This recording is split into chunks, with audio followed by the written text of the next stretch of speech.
à la conférence internationale consacrée à la bonne gouvernance lors du 9e sommet du Forum économique sino-africain, FOCAC 2024, le 5 septembre 2024 à Pékin en Chine, Faure Gnassingbé s'est donné de la voix.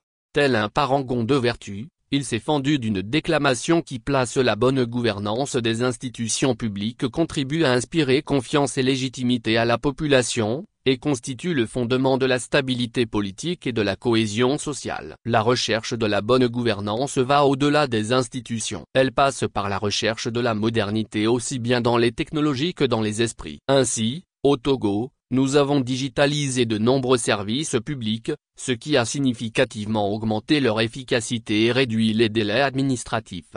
Pourtant, pour ce faire établir un simple casier judiciaire en ligne, cela peut prendre une éternité dans le pays de Cocagne version Gnassingbé.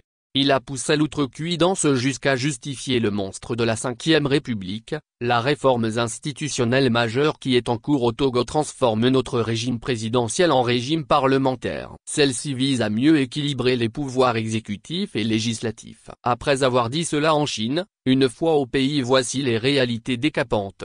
Calendrier pour la tournée de réception officielle des lots de matériel médical offert gracieusement par le chef de l'État son Excellence Monsieur Faure Essozimna Gnassingbé. Formation sanitaire de la préfecture du Golfe, c'est un communiqué du directeur préfectoral de la santé du Golfe Dr Abessiafa Kofi en date du 10 septembre 2024.